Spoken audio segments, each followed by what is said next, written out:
Hello po mga kababayan, si Dante Maravillas po. Dito muna tayo sa ating podcast with Life with Dante M podcast. So gusto ko kayo kasing i-update sa development ng mga ginagawa ng ating members of the Philippine Coast Guard para sa search and retrieval operations. Doon sa Taal Lake, may dalawang sako na naman po na natagpuan na suspected to be yung mga skeletal remains ng missing sabongeros sa Taal Lake. So mabuhay yung ating mga members ng Philippine Coast Guard. Ayan o, kinarga na dyan mga kababayan. Dalawang sako siya. Diyan po. O, ito po yung ginagawang retrieval operations ng ating Philippine Coast Guard.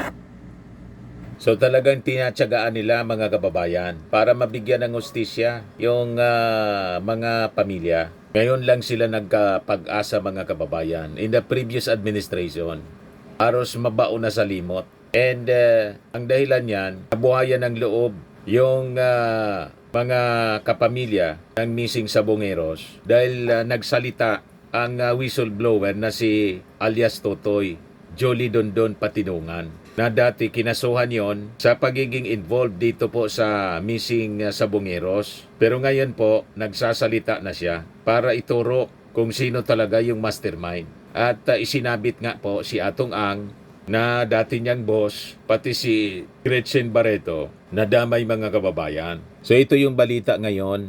Ang latest, 2 more sacks were found at the bottom of the Taal Lake, the PCG announced. Ang unang sako na hinihinalang may laman ng mga kalansay, natagpuan mga 200 meters away from the shoreline ng Laurel, Batangas. At yung lalim niya, 70 feet deep in the lake. Yung pangalawa naman po was found 100 meters away from the shoreline at 50 feet deep in the lake, sabi po ni Southern Tagalog Commander Commodore Jeronimo Tovilla. So makikita po ninyo, napakalalim, 70 feet deep. At hirap na hirap yung mga diver siyempre na malocate kasi yung visibility daw sa ilalim 1 meter lang. So kailangan talaga very specific yung information. So with that, talagang makikita natin credible yung mga information na binigay ni alias Totoy. Kasi sa lawak po ng Taal Lake, kung hindi specific yung area na ituturo niya kung saan tinapon yung mga bangkay after na yung iba sinunog, talagang mahirapan na ma-retrieve ang mga kalansay. So ang sabi, iniingatan nila masyado yung pag-retrieve. Kasi siyempre, yung sako, mga kababayan, matagal na sa ilalim. So pag hinawakan, pag hindi maingat, pwedeng mawasak. So we covered it with a fine mesh, sabi po, mesh net, so that once we ascended, it would not tear apart. Maingat yung pag-handle nila ng sako, pag-retrieve. Ngayon, kung paano na-determine ng Philippine Coast Guard po yung search area, paliwanag ni Tovilla. Nagbase lang sila doon sa mga information na binigay sa kanila ng whistleblower na si Jolly Patinungan, si alias Totoy, na nagsabi around mga 34 missing cockfighting aficionados or sabongeros ang sinunog, tied into sacks and dumped into Taal Lake. Ganon katindi yung krimen mga kababayan na nangyari. Yung pagpatay sa mga missing sabongeros. Parang mga hayop na rin. Parang pinatay na mga manok. Karumal-dumal mga kababayan talaga. Ito dulot ang pagkalulong nila sa sugal. Kaya importante mga kababayan na mapagsabihan ninyo ang inyong mga mahal sa buhay. Umiwas sa ganitong uri ng mga gawain po. So paliwanag ni Tovilla, knowing that this is a very big area niya to search, they got the information from the witness to really determine where, so that's the approximate area that was given. So yun anya, doon kami nagsimula. Kasi pag hindi po ituturo yung specific area, mahirapan po sa lawak ng Taal Lake. Saan ka ba magsisimula ng pagsisearch? Yung lalim pa naman. mga kababayan, at madilim sa ilalim. Kaya grabe yung dinadanas na sakripisyo ng ating mga Coast Guard members. Mabuhay po kayo sa inyong pagtsatsaga para mabigyan ng tawag dito, hustisya at mapanagot ang dapat managot sa krimeng ito. Nang sabi, mga malalaking tao po ang itinuturo ng whistleblower, ang impluensya hanggang sa pinakang mataas. So sunod-sunod na po. This discoveries followed the retrieval of a sack from Taal Lake noong Thursday afternoon na may lamang pinaniniwala ang burned human bones according to the Department of Justice. Sabi ni Tovilla, yung nauna na na-recover nung Thursday, mga around 10 meters away from the shoreline. At mababaw lang yung hinulugan po ng bangkay. So itong mga na-recover, mga kababayan, na mga bags were turned over to the crime scene operatives for forensic examination. Para matukoy po, ma-identify sino sa mga missing sabongeros po itong mga nauna na na-recover ng mga members ng Philippine Coast Guard. At para naman po maibsan yung sobrang lungkot at sakit sa loob ng mga nanay, kapatid at anak nitong mga missing sabongeros po. Yan, sabi dito sa report ng TV Patrol, mga nawawalang sabongero pinatay umano sa palaisda ang pag-aari ng pulis. Kaya pati po yung Congress mangingialam na po dito sa missing sabongeros. So yung Quadcom ng 20th Congress ang sabi, magsasagawa sila ng investigation para dito sa missing sabongeros. Sabi po ni Manila 6th District Representative Benny Abante Jr., among those who will possibly be invited ng House Inquiry po, ito mismong si alias Totoy, saka si Atong Ang, ang negosyanteng si Atong Ang, and representatives of law enforcement agencies. Isama niya rin po ninyo si Gretchen Barreto sa mga dapat na imbitahan. Kasi si Gretchen, nagdi-deny yung kanyang abogado, Attorney Malyonga. Investor man lang daw. So magandang, through the Quadcom investigation, malinaw yung kanyang participation kung mayroon. O di kung wala, di maganda kung talagang totoong investor lang siya ni Atong Ang. Just like the other 20 investors. Kasi ang sinasabi ni alias Totoy, ay approval niya itong si sa mga meetings. So ang ibig sabihin, nandun siya, nakita niya. Kung hindi totoo, di makita natin sa mga pagtatanong, mga kababayan ng Quadcom. Of course, ito po in aid of legislation. Lagi man pag ang Congress nagsasagawa ng investigation in aid of legislation para makapag-craft ng batas na will address ito pong klase ng krimen na kinasangkutan ng mga personalities po, mga kilalang personalities. So sabi ni Abante, that will be covered anya.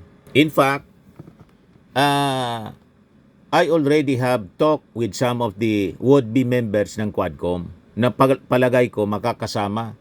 Makakasama ito sapagkat that is another issue as far as extrajudicial killing is concerned. May mga lumabas na balita based mismo sa testimony ng informant na si alias Totoy.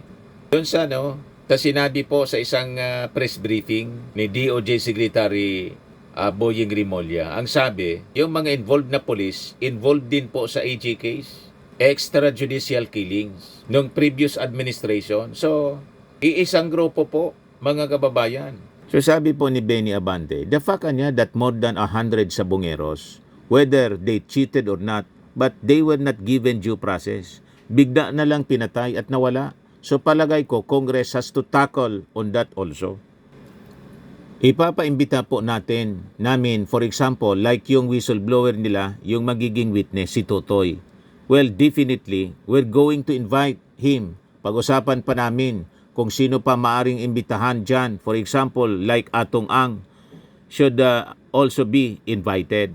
And of course, the Philippine National Police who investigated some of the policemen right now na nasa custody ng Philippine National Police, I believe they should also be invited and shed light as to what has really happened sa missing sabongeros. Yung mga binabanggit na mga na mga pangalan, may senador, may congressman, at vice mayor. So, importante ito mga kababayan na mga personalities, maanmas kung sino-sino po ito na mga involved dito sa kaso ng missing sa Bungeros. So, kaabang-abang po ito na gagawing blockbuster na naman po ito. Siguradong parang Netflix na naman po ang dami ng mga manonood aabang sa investigation na gagawin po ng Quadcom. O ngayon, iba-iba ang reactions ng mga netizens dito sa plano ng Quadcom na mag-imbestiga sa missing sa Bungero. Yung iba kontra, yung iba gusto, natutuwa. Alam naman natin kung sino yung mga hindi natutuwa dito mga kababayan, kung anong grupo. Pero basahin natin yung mga reactions nila mga kababayan. Sabi ni Jan Endriga, "Hoy, Wadcom, alam na kung anong grupo ito. Magtrabaho kayo para sa buong bayan. Hayaan nyo na ang DOJ ang magtrabaho para doon. Dapat para sa kapakanan ng buong Pilipinas ang asekusyon nyo tulad ng gamot sa mga public hospitals nationwide, equipment facilities at amenities ng mga public hospitals nationwide. Dagdag na expert doctors and nurses, asekusyon niyo pati mga sweldo nila para di maingganyo mag-abroad. Subsidya para sa mga mangingisda at farmers. Lupa na pwedeng taniman sa mga walang lupa. Presyo ng mga bilihin at serbisyo. Lahat na pwedeng matamasa ng mga Pilipino, lalo na sa mga walang-wala talaga." Ina-address na yan lahat ng ating gobyerno. Ang daming mga hospitals na pinapagawa ngayon. Yung sa mga mangingisda, inaasikaso na rin. Pati yung mga magsasaka, mga walang lupa, binigyan na po ng libreng lupa. So ano pa? Kailangan na lang yung suporta. At ginagawa na rin yung mga support services ng ating gobyerno. Ito, kailangang i-address ito kasi napabayaan ito. Nagsagawa si Bato de la Rosa ng investigation hanggang kay alias Totoy lang. Yung mga na-mention, nasabit sa itaas, wala eh. Tinapos na yung investigasyon ni Bato de la Rosa. Walang nangyari. Parang ang cover up yung nangyari po sa Senate investigation ni Bato de la Rosa. Pero sinasabi niya na may mga kilalang personalities niya. Baka kilala niya. Di ba po? Kung sino. Sabi ni Lids Nim, another grandstanding show, mga ganitong cases, nagagamit lang sa politika. Tapos na po yung politika, tapos na yung eleksyon. Nagsisimula pa nga lang yung mga nanalo sa 20th Congress na magsagawa ng investigasyon. Ang susunod na politika po sa 2028 pa, napakalayo. So malabo na politika ng intensyon. Sabi ni Nods Dola, hindi sana aabot sa ganito kung naging seryoso lang ang investigasyon ng Duterte administration at hindi pinunotiktahan si Atong Ang. Sabi ni Rosabel Iglesias, yes, thank you Quadcom. Sabi ni Garcia Nathan, Quadcom ulit, so alam na yan at alam na nila sino madadawit na mga pangalan dyan. Sabi ni Christopher Itcobanyes Anyunebo, iyakan na naman. Sabi ni Jerry Win Isguera Kapalad, tas papunta na naman sa mga Duterte yan. Kailan ba nagsimula ito kung hindi noong 2021? Nag-imbestiga si Bato, wala man nangyari. Ano ang ibig sabihin nun? So that's simple analysis. Bakit laging nagsisimula sa previous administration ito? Nadadawit yung previous administration. Siyempre, paano hindi madawit? 2021, previous administration dito nagsimula. At hindi nila nabigyan ng hustisya. Just like the AG case, previous administration yung sangkot. So, sino pa man, kaya nga walang tiwala sa previous administration po, hindi nagsalita ng ganito yung whistleblower. At ang tiwala ng whistleblower, General Torre lang. Kita ninyo? Yung mga previous PNP officials, wala siyang tiwala. Nanahimik siya. O ngayon, tingin niya hindi mabibili si General Torre at yung gobyerno seryoso na i-address yung mga problemang ganito, kalalaking mga krimen, kaya lumitaw yung testigo. So yun man lang po, mga kababayan. Sabi ni Raquel, mga DDEBs nanggigigil na naman. Sabi ni Chas Lamongo, pustahan, kukunik yan sa mga Duterte. Bakit kayo nagiging very defensive? Di ba? Kung walang kinalaman, bakit nagiging defensive? Ganun lang yun, mga kababayan. Kung walang nangyari, wala sanang iimbestigahan. Pangalawa, kung hindi nangyari sa kanilang panahon, at kung halimbawa nangyari, pero nabigyan ng hustisya yung mga missing sabongeros, hindi sana umabot dito sa present administration. Ang ibig sabihin, walang ginawa para bigyan ng hustisya yung pamilya ng mga missing sabongeros. Hindi man pwede na yung present administration, tulugan na lang, i-ignore itong ilibing na lang sa limot. Paano naman po yung mga pamilya ng mga biktima? Yan ang sinasabi po ni DOJ Secretary Boying Rimulya. May social responsibility sila at may mandato. Trabaho nila ito na isolve yung mga krimen. Ayaw ba ninyo na isolbahin yung mga krimen? Napakalalaking mga krimen. Imagine, more than 100 po na mga sabongeros ang nabiktima. Pero maldumal ang ginawa mga kababayan. This is, sabi ni Boying Rimulya, corporate killings. Ayaw ninyo na hindi mapanagot kung sino man ang nasa likod nito po. So mamimihasa ang ganitong gawain.